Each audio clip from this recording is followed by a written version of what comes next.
ખેડૂતોએ પોતાના સ્વખર્ચે પુલ બનાવ્યું છે, પોતાની માલિકીમાં બનાવ્યું છે, પણ ભાજપના ગુંડા તત્વો દ્વારા ખોટી અરજી કરવામાં આવી છે. અને મને દુઃખ સાથે આજે કહેવું પડે છે કે માનનીય ધારાસભ્ય મહોદય એમને સાથ સહકાર આપી રહ્યા છે.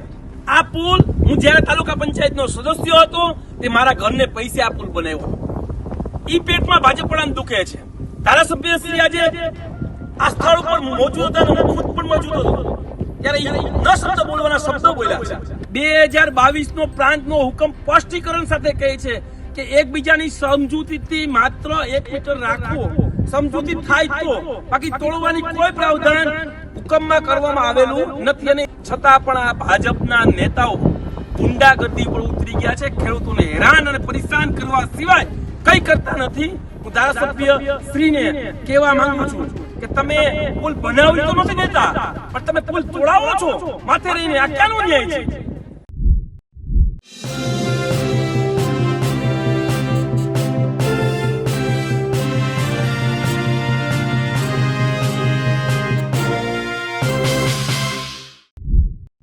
જૂનાગઢનો માળિયાહાટીના ગામ. માળિયાહાટીના ગામમાં કેટલાક વર્ષો પહેલા ખેડૂતોએ સ્વખર્ચે એક બ્રિજ બનાવ્યું. એટલે જે કામ તંત્રને કરવાનું હતું એ કામ ખેડૂતોએ પોતાના ખર્ચેથી કર્યું. ખેડૂતોને થોડી રાહત પણ થઈ, પણ હવે કેટલાક વર્ષો બાદ આ તંત્રને ગમ્યું નહીં. તંત્ર અથવા એવું કહું કે આરોપ લાગ્યો કે તોડાવવા માટે ત્યાં પહોંચે. ખેડૂતોએ વિરોધ કર્યો તો તંત્રની સાથે મળીને ધારાસભ્ય ત્યાં પહોંચ્યા. ધારાસભ્ય પણ વાત કરી, પણ ખેડૂતો માન્યા નહીં. તો ધારાસભ્ય ભગવાનજી જે છે, તેમનું નામ ભલે ભગવાન હોય, તેમણે ગાળો આપી દીધી. એ વિડીયો રેકોર્ડ પણ થઈ ગયો, વાયરલ પણ થઈ રહ્યો છે. એટલે સવાલ એ થાય છે કે ભારતીય જનતા પાર્ટીના જે લોકો છે, ભલે ભગવાન હોય, કરગરથિયા નામ એમનું હોય, ભગવાનજી કરગરથિયા, પણ સવાલ એ છે કે ગાળો ખેડૂતોને જગતના તાત ભલે કહેતા હોય, એના વોટ લેતા હોય, પણ ગાળો આપવો કેટલું સરળ છે ખેડૂતોને એ બતાવે છે. પણ આ તમામ ઘટના કેમેરામાં રેકોર્ડ થયો છે, એટલે હવે તેમની આલોચના થઈ રહી છે. મહત્વપૂર્ણ બાબત એ છે કે આમ આદમી પાર્ટીના નેતા છે, ત્યાં પહોંચ્યા, તેમણે જોયું અને સમગ્ર ઘટના અંગે ખેડૂતોનો સાથ હોવાની વાત કરી. નમસ્કાર, હું છું ચિંતામણી પુત્ર અનિલ પટેલ. સ્વાગત છે આપનું અમારા કાર્યક્રમમાં. આવો સાંભળીએ કે આ સમગ્ર ઘટના શું થઈ, ધારાસભ્ય ખેડૂતે ગાળ આપી, અને પછી જે આમ આદમી પાર્ટીના નેતાઓ છે તે અત્યારે શું કહી રહ્યા છે.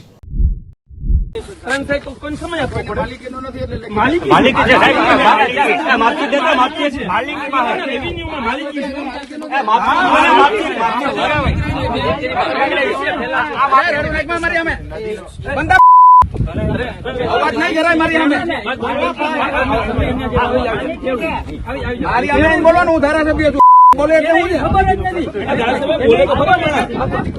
સાથીઓ, હું આપણો દીકરો, આપણો ભાઈ ખેડૂત પિયુષ પરમાર. આજે હું જામબાડી ગામે છું. ત્યાં આજથી ને 5 વર્ષ પહેલા એક પુલ બનાવવામાં આવ્યું છે. ખેડૂતોએ પોતાના સ્વખર્ચે પુલ બનાવ્યું છે, પોતાની માલિકીમાં બનાવ્યું છે, પણ ભાજપના ગુંડા તત્વો દ્વારા ખોટી અરજી કરવામાં આવી છે. અને મને દુઃખ સાથે આજે કહેવું પડે છે કે માનનીય ધારાસભ્ય મહોદય એમને સાથ સહકાર આપી રહ્યા છે. આ પુલને કારણે અત્યાર સુધીમાં એક પણ ખેડૂતને 1 રૂપિયાની પણ નુકસાની નથી થઈ. જ્યારે આ પુલિયું જે બન્યું છે એમાં 29 ખેડૂતોને જવાનો રસ્તો છે. એ 29 ખેડૂતોએ લેખિતમાં આપ્યું છે કે આ પુલને કારણે કોઈના ખેતરમાં પાણી જાય, નુકસાન થાય તો તમામ જવાબદારી અમારી છે. 5 વર્ષ થઈ ગયા છે. પહેલી સિઝનમાં વરસાદ પડ્યો ત્યારે સમગ્ર પંથકમાં 100 ઇંચ વરસાદ પડ્યો હતો. હમણાં જ માત્ર 24 કલાકમાં એકી સાથે માળિયાહાટીના તાલુકામાં 30 ઇંચ વરસાદ પડ્યો, છતાં પણ કોઈના ખેતરમાં એક ટીપું પણ ગયું નથી કે કોઈને 1% નુકસાન પણ નથી થયું. પરંતુ આ પુલ હુકમે તોડવો છે. આ પુલ હું જયારે તાલુકા પંચાયતનો સદસ્ય હતો તે મારા ઘરને પૈસે આ પુલ બનાવ્યો હતો. ઈ પેટમાં ભાજપ પણ દુખે છે. ધારાસભ્ય શ્રી આજે આ સ્થળ ઉપર મોજૂદ હતા, હું ખુદ પણ મોજૂદ હતો, ત્યારે ન શબ્દ બોલવાના શબ્દો બોલ્યા છે. ખેડૂતોને ગાયડું બોલ્યા છે. આજે એ પદ ઉપર છે, પણ હું ધારાસભ્યશ્રીને કહેવા માંગુ છું કે આ લોકોએ તમને ચૂંટીને મોકલ્યા છે. એની ગરિમા જાળવવી તમારો નૈતિક અધિકાર છે અને તમારી નૈતિક ફરજ પણ છે. ત્યારે આજે દુઃખ સાથે કહેવું પડે છે, આ તોડવા માટે થઈને 2022 નો પ્રાંતનો હુકમ સ્પષ્ટીકરણ સાથે કહે છે કે એકબીજાની સમજૂતીથી માત્ર 1 મીટર રાખવો, સમજૂતી થાય તો, બાકી તોડવાની કોઈ પ્રાવધાન હુકમમાં કરવામાં આવેલું નથી. અને હુકમમાં સ્પષ્ટીકરણ સાથે લખ્યું છે કે મામલતદારશ્રીએ સ્થળ તપાસ કરી ત્યાં હકીકત જાણી કોઈને નુકસાન થયું હોય તો એની તપાસ કરીને પછી આગળની કાર્યવાહી કરવી. જ્યારે 2021માં મામલતદારશ્રીએ સ્થળ તપાસ કરી, થોડો ઘણો એને અવરોધ લાગ્યો, એ થોડો ઘણો પુલે તોડ નાખ્યો, છતાં પણ આ ભાજપના નેતાઓ ગુંડાગર્દી પર ઉતરી ગયા છે. ખેડૂતોને હેરાન અને પરેશાન કરવા સિવાય કંઈ કરતા નથી. હું ધારાસભ્ય શ્રીને કહેવા માંગુ છું કે તમે પુલ બનાવી તો નથી દેતા, પણ તમે પુલ તોડાવો છો માથે રહીને. આ ક્યાંનો ન્યાય છે? સત્તા છે એટલે મન ફાવે એવા વર્તનો કરશો. હું તમને સ્પષ્ટીકરણ સાથે કહું છું કે આજે સ્થળ તપાસ કરવા આવ્યા ત્યારે બેફામ ધારાસભ્ય ગાળો બોલ્યા છે ખેડૂતોને. એ કેટલી યોગ્ય છે? કે પ્રાંતશ્રી આવ્યા, પ્રાંતશ્રી મેં આખી વાત રજૂ કરી કે આમાં હુકમ શું છે. એ 2022 થી લઈને અત્યારે 2026 ચાલે છે, તો તોડવાનો હુકમ હતો ત્યાં સુધી કેમ ન તોડ્યો? ને તૂટે કઈ રીતના? કોઈને અવરોધ થતું હોય તો તૂટે પુલ, અને પોતાની માલિકીની જગ્યામાં છે, કોઈની પેશકદીની જગ્યા નથી, જાહેર જગ્યામાં નથી.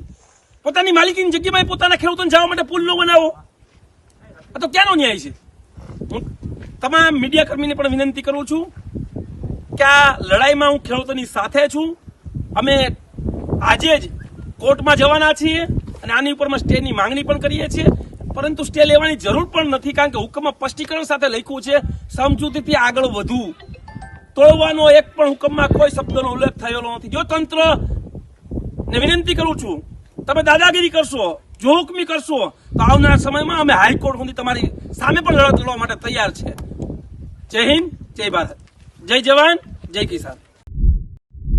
જે રીતે આ સમગ્ર ઘટના ઘટી અને ભારતીય જનતા પાર્ટીના જે ધારાસભ્ય છે, કદાચ એમનું નામ ભગવાનજી છે, પણ એ ભગવાન જેવા લક્ષણો એમાં નથી, કારણ કે તેઓ ગાળ આપી રહ્યા છે.